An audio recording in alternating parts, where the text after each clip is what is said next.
In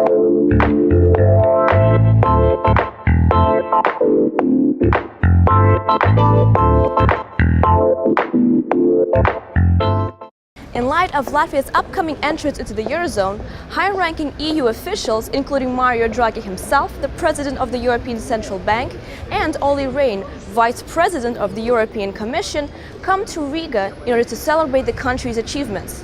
The Euro Conference is organized by the Bank of Latvia, and you have a front row seat with Dukaskopi TV.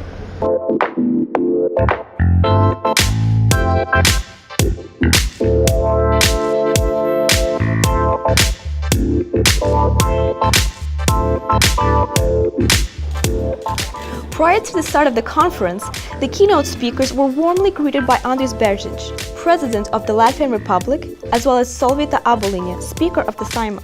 The Euro Conference was commenced by Latvia's Prime Minister Valdis Dombrovskis' inspirational speech, highlighting that Latvia managed not only to fully meet the Maastricht criteria, but also to demonstrate its ability to successfully deal with obstacles that are currently faced by a number of Eurozone members. Mario Draghi, the President of the European Central Bank, began his discussion by impressing everyone with his knowledge of Latvian film Dream Team 1935 and stressed how the determination and the perseverance of a Latvian basketball team that won the very first European Championship is evident in Latvia today. It reminds us of Latvia's historic position as part of Europe.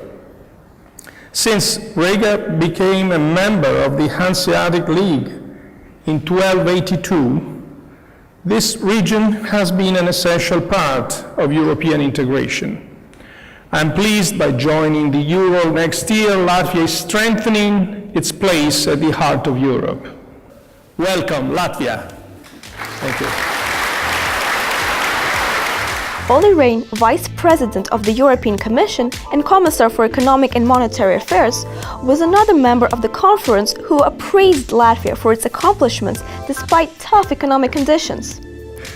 For Latvia, this is the result of the impressive efforts and determination of the Latvian people and authorities, which I would like to strongly comment today.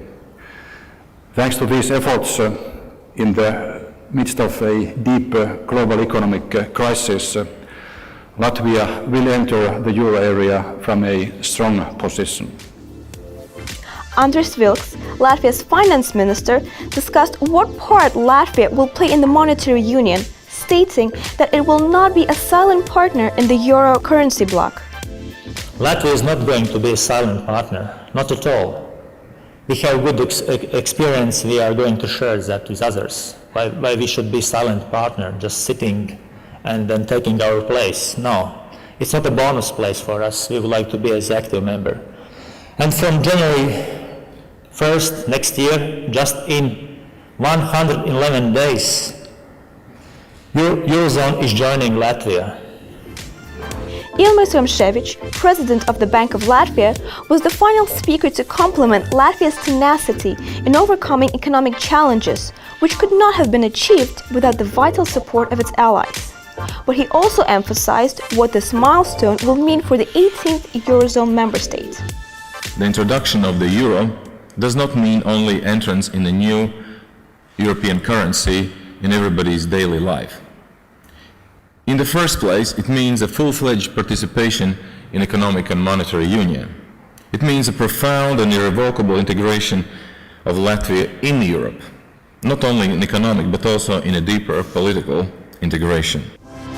The concluding and certainly most notable part of the Euro Conference was the handling of a symbolic key to the euro area, the Eurostar, from Mr. Draghi, President of the ECB, to Mr. Rimšēvičs, President of the Bank of Latvia.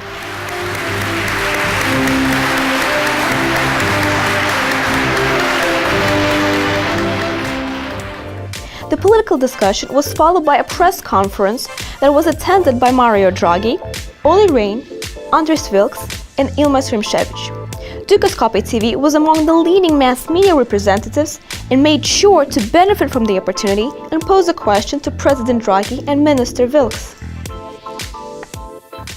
Thank you. Gita Evela from Dukaskopi Swiss Forex Television. Now I have a question to President Draghi and a question to Minister Vilks.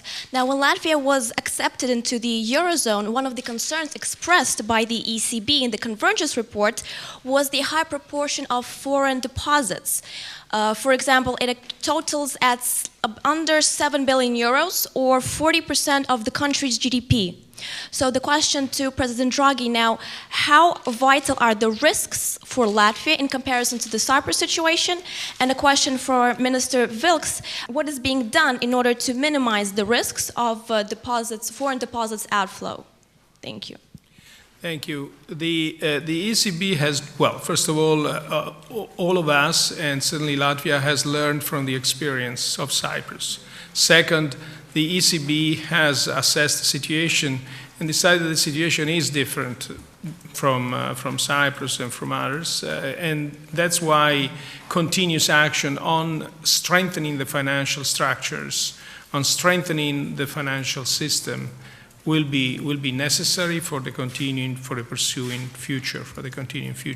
We'll also ask Governor Rimsevic if you want to say something about that, since I remember you were one of the first to say Latvia is no Cyprus. So, well, I believe I think it's very well known. I think data what you presented was also accurate. That this 40%, or to be more precise, I just calculated around 37% of the deposits, they have been constant throughout the last 20 years. During the crisis, they went down. Now they have come up a little bit, but in generally, there is no huge swings back and forth.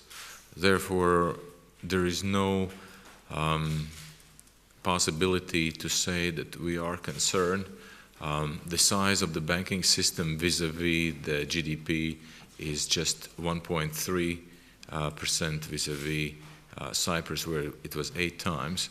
And I think this matter was very thoroughly reviewed and studied by European Commission and the European Central Bank, and all the issues were resolved and answered properly. From my side, some answers. Yes, I would add that Latvia is the only country in Europe which is requiring from supervisor individual approach, supervising the banks.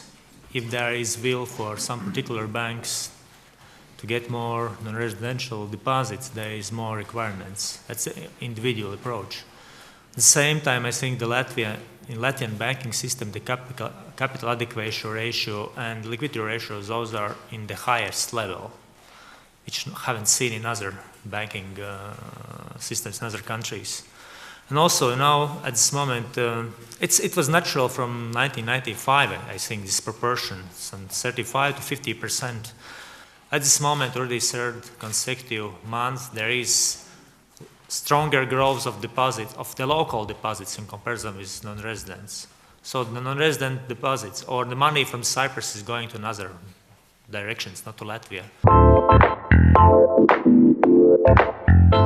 Well, these were just some of the highlights of the Euro Conference held in Riga, Latvia, organized by the Bank of Latvia. For more exclusive interviews and top headlines, stay tuned with Dukaskopi TV.